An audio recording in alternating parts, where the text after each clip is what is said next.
Hello, my beautiful friends. I am so excited to once again be doing a show navigating helping people through grief and find this process. And everybody who's joining us today have all experienced grief on different levels. Grief doesn't have to be the loss of a loved one.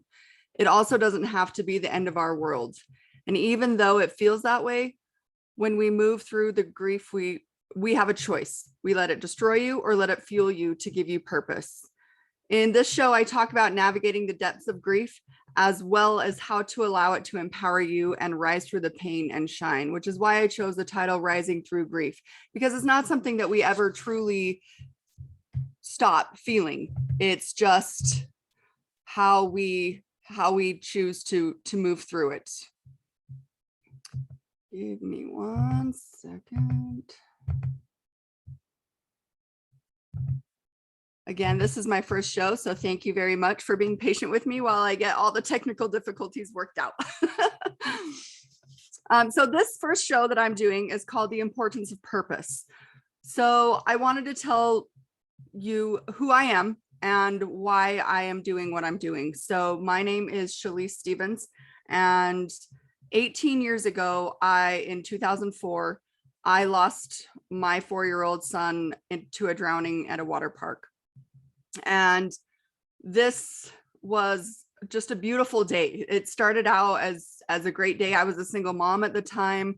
My dear friend would always have me come and participate in activities that she would do with her grandkids and her daughter and everything, because her daughter and I were about the same age and we had kids the same age. So it was really a lot of fun to be able to do these things, and also gave me a break from the mundane. Those of you who are single moms out there, you know exactly what I'm talking about. It was one of the fun days where we were going to go up to this water park, and my little boy was just a little fish. He had had swimming lessons since he was like 9 months old. He loved being in the water, and we were really excited. And that day was actually the most fun day that I had had with him, probably in a very long time, because again, being a single mom, it was very stressful to raise this little boy, and his dad wasn't really in the picture a whole lot of the time. He did happen to come back. That's a whole other story, but he came back into the picture for a little while, because I basically said, like, you got to do something. I can't do this alone anymore. I'm losing my mind. So he was taking him more often. Still, I was the main parent, the main caregiver of my 4-year-old, my wild 4-year-old. And so it was a lot of stress. So these moments were really great, that we could go and laugh together and play together and not stress out. And I remember like going down the water slide with him and him just laughing and laughing, and it was so great. And it was one of the see, I'm already crying. This is not supposed to happen. It was one of the most memorable and most fun days that I'd had with him, like I said. So anyway, that quickly changed and turned into the worst day of my life. And that's it, to not be so graphically detailed in the story, but we were, my friend and I were sitting in the chairs, and all the kids were playing. And then all of a sudden, the world kind of stood still for a minute, and we were just getting ready to leave too. And I saw them pulling a child out of the water, and I was like, that's not my boy. And I started to walk over, because obviously there was something in me telling me that it was. And I mean, I was, but it's like the whole world stood still. And the two lifeguards that were there, a 16-year-old and a 17-year-old, that had only been there one had been there for 2 weeks, one had been there for 2 days. There were 186 kids in this pool. And they started to try to do CPR on him, and my friend and I were CPR certified, and we jumped in as much as I could. Like, normally in situations like this, like I go into like autopilot mode, and I'm on it, and I fix things, and I get it done. But for this one, it didn't work that way. And it was I was falling apart and I couldn't like remember a song. My friend was saying like sing him his favorite song, and like I couldn't remember the words and all of this stuff, and the world just again was spinning. And but luckily there was a nurse that was there that jumped in and she started helping the lifeguards do CPR. And at one point, you know, I thought he turned and threw up, but I was like, oh good, like he's gonna make it. And she was like, no, he doesn't have a heartbeat, keep going. And I was like, wait, no, that's not right, that's not how the story goes. And eventually they came in and life flighted him. I wasn't able to be on the plane or the helicopter with him for whatever reason, I don't know. But my friend had to drive me to the hospital, which was about 20 minutes away. And that whole time, of course, it's the one day I forgot my cell phone. And 18 years ago, even then, you were carrying your cell phone around in case of emergencies. But this day I didn't have mine. And so I was like, I don't know what to do right now. Like, I don't know. And she's like, let's just, you know, think positive. And we're driving. She's like zooming to the hospital. And I get there and get in there and I tell them who I was eventually. And she's like, okay. And they knew who I was. And the nurse came out and she said, you know, take her to consulting room number 5 or whatever. And then they're like, oh no, wait, go to the room. And so I was like, oh good, that means he's okay, right? And she said no. And I collapsed, and my friend and this nurse carried me down basically to the room. His dad had beat me there, and because the cops went and got him. So he comes out and just shakes his head, and I was like, oh my gosh. And that's what happened. So that's my story of loss. And I sat there in that hospital room and I held my baby, for my 4-year-old baby, for it seemed like hours, but basically until I couldn't hold him anymore. And when I put him down, I said, you better give God as much trouble as you've given me, otherwise this is not okay. And went out and I sat down on the lawn and I looked out over the city, and my friend was there, and I said, I don't know how to do this.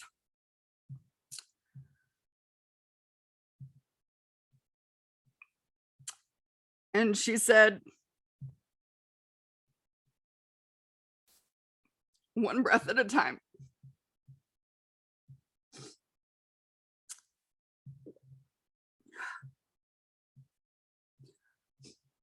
And that's what I've done. And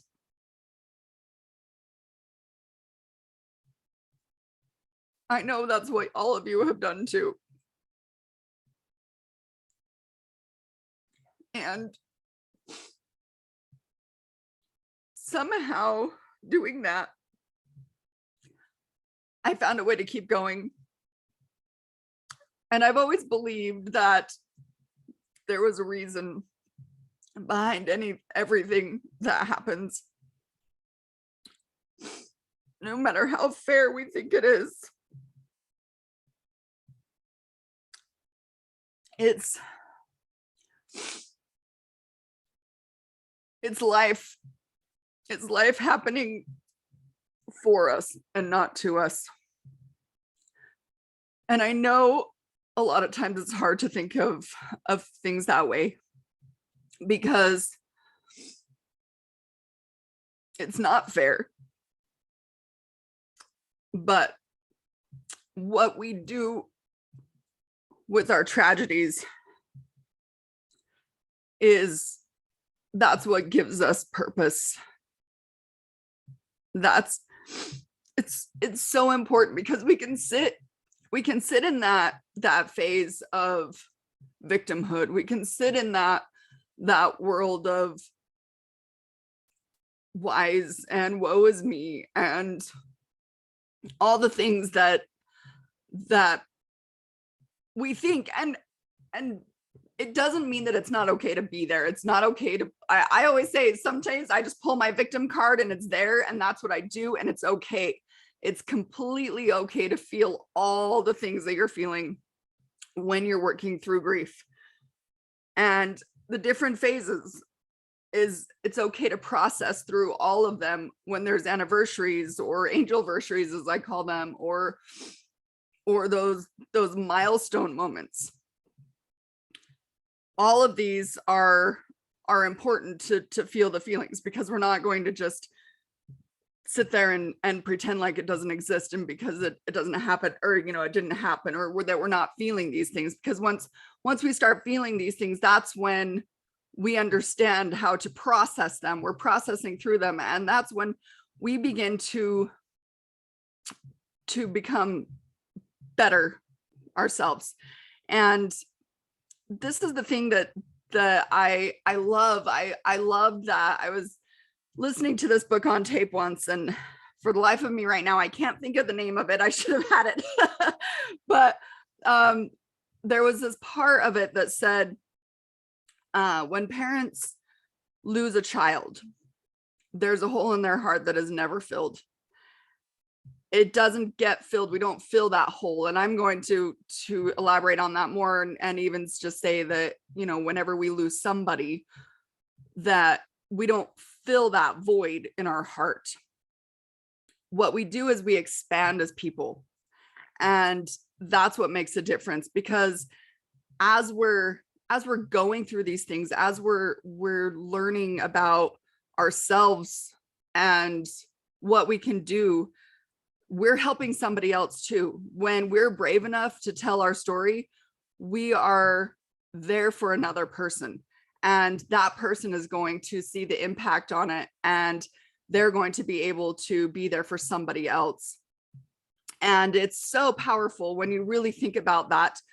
One of my friends who actually just lost her son a few years ago, his birthday happens to be today.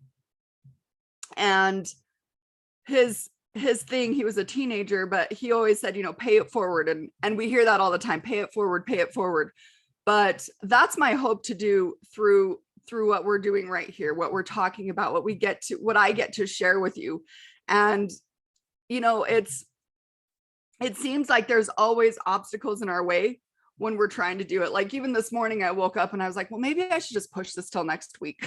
Like maybe I should just like not worry about this so much, because there's always going to be next week, right? That's the story of our lives sometimes. But then, and it seems like that happens every time.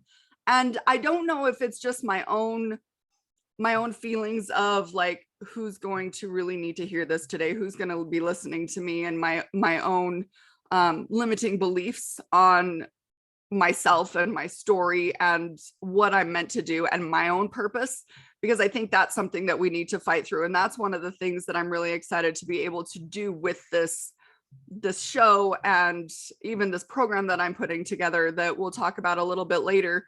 But it's that ability to keep pushing forward, to keep moving through all the feelings. Like I said before, like we experience all these feelings, and this is one of them. Every time I go to share a post that's super vulnerable, that makes us vulnerable, and it's like, oh, what are people going to think of me?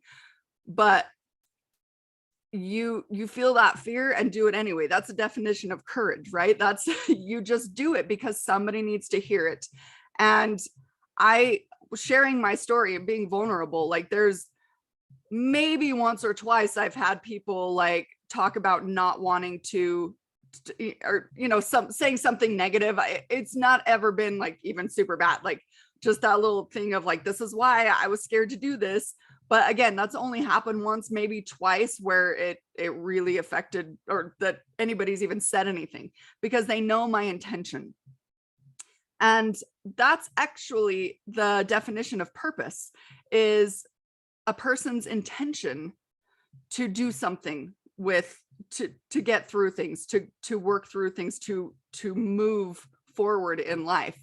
What is your intention? Ask yourself that. What is your intention and your purpose? What could you do to change the world, in even if it's in a small way? It's always something that that I feel does evolve with you as you're healing as well. Your purpose can definitely change. And I knew from very soon on in my loss that I was supposed to write a book.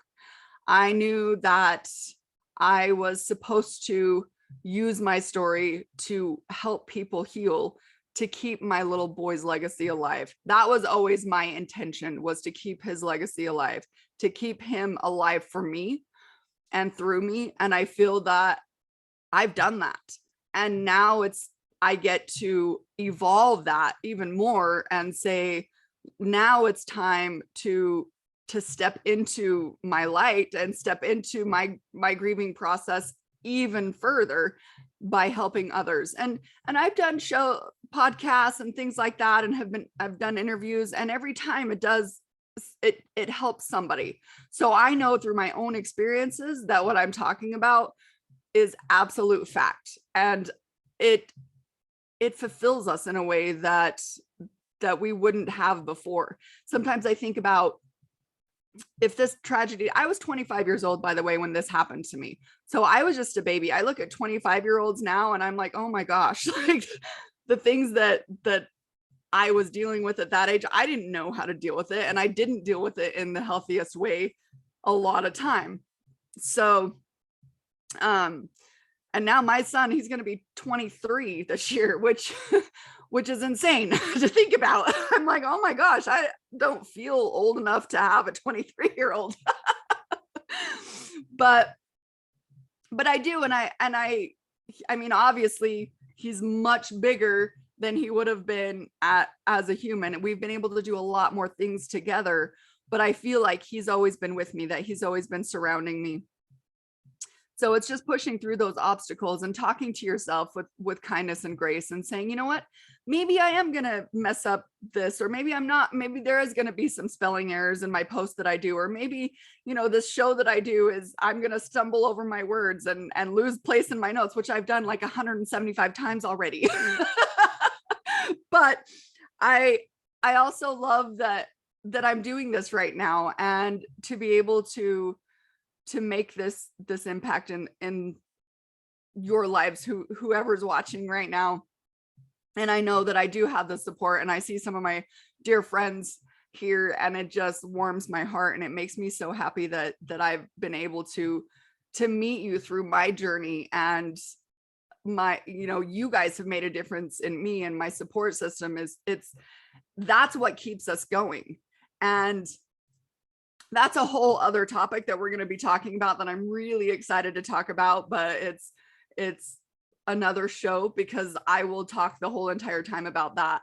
But the power of the other, and how important it is to surround yourself with people who love you, and that love you back. And if you're not with those kind of people, you can walk away from them. Like, there's no obligation to stay with anyone, whether it's friends, whether it's family, whether it's, relationships, toxic relationships, or anything. Like, how you get to decide who's in your world, who's in your circle. And you don't have to always, it's not always someone that you never have to talk to again. Sometimes you're like, okay, I'm just going to set them in this circle. They're not in my inner circle. So these aren't the people that I'm going to surround myself with, because I'm not safe.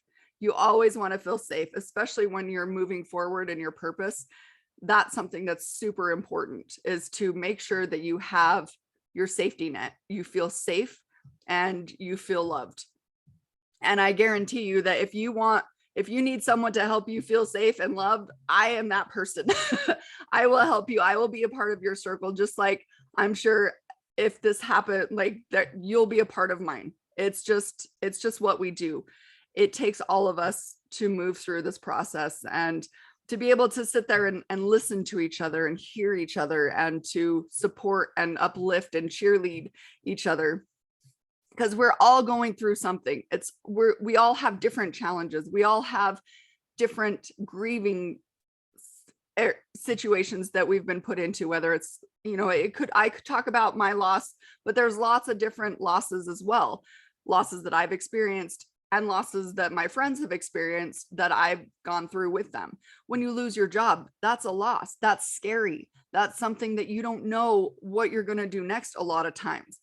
And it's important to allow yourself to go through that and not just push it aside. My mom has lost her vision about 90% of the way. That's a loss. That's something that she had to go through. And I know that, you know, she's a pretty positive person, but there's been times that I know that she hasn't been always so accepting of not being able to see. I mean, that's a huge loss that changed her entire life. And you know, if you lose if you're going through a breakup, you might not lose them forever, but becoming a single mom or a single parent, that's a loss in that relationship, and you need to find a way through that. If you've been kicked out of your house, you have to find a way to move through that. There's so many things, and that's why I'm so excited to be able to be here with you and for you and support you, and to remind you that life is happening for you, not to you. And there is a way to find a purpose through these tragedies, through these traumas, through these losses. And it's so important to do so, because you have a choice to either lay down and be a victim and let all of these things pound on you all the time and live in rock bottom, or you can take the steps to start moving forward. And sometimes the purpose might just be small, just to learn how to share your story, or learn how to give yourself love. Even that's a purpose because people are watching. And even if it's our children, even if it's, you know, a neighbor next door, or our grandmas or grandpas, even if they're maybe not somebody that's, you know, you're going to change their lives with this, but maybe it is.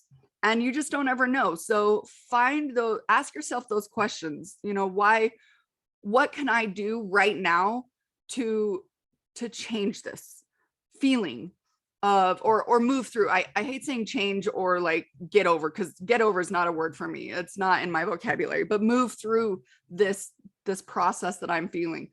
What is right now what I can do? And maybe you won't find your purpose for a while. Maybe that won't come to you for a while, but maybe it will get you through that moment.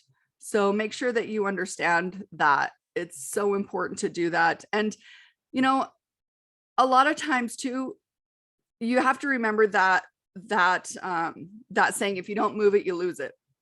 It's not just for your body, it's mentally too. It's when you go through your grieving process, move through those feelings, get those feelings to transform and come to a point where you feel solid in your own ability to love and accept yourself, and accept that this is a process that you're going through, and accept the fact that life, again, I know I've repeated myself several times, but I feel like this is my message today, is life is happening for you and not to you. We're all going through something. I'm going to repeat it again. We're all going through it. There's things that I'm still going through. Life is a journey. Life is navigating through all of the ups and downs, through making mistakes, to having, you know, failures and beat ourselves up for things. But ultimately, it's finding a way to keep going. So with that being said, I want to share with you guys a program that I'm putting together. It's a mentoring program that I'm doing to help people find their purpose through grief. It's called Finding Purpose Through Grief. And it's a beautiful program that my dear friend, who's also has her own story of grief, has been able to work through. And we've come up with this program because we feel it's so important to have that community around us. If you don't feel called to be in a group setting or something like that, we also have, I do one-on-one coaching as well. And I'm always available to have, you know, these conversations with you, because sometimes the group settings aren't what's calling to you right now, but maybe in the future, it's definitely something that you can work towards. And again, being in a group setting not only helps you, but it's also helping others. And sometimes it's hard to do that and hard to step out of your comfort zone. and hard to have these conversations, but they are necessary. And it's all about finding your purpose and helping others, because maybe somebody doesn't see what their purpose could be, but maybe you can help them, even if you're in pain, even if you're going through something that you don't think anyone can understand. Nobody has gone through the exact same story as you, because your story is yours and everybody's story is different. But that doesn't mean that the pain you're feeling isn't being experienced by somebody else, and or you can't relate to somebody else's pain either. So that is something that I know for, because I was very resistant to anything group healing, all that stuff for a while. And if you're not ready, that's okay. But find somebody who can help you through these things, or who can relate to you in some way, because it is very important. Or like I said, I have my own one-on-one coaching as well that I am putting together to do. So I am absolutely willing to help you through some of these processes and move through some of these pains. And of course, I have my book. It's called Finding 40 and Mother's Walk with Grief.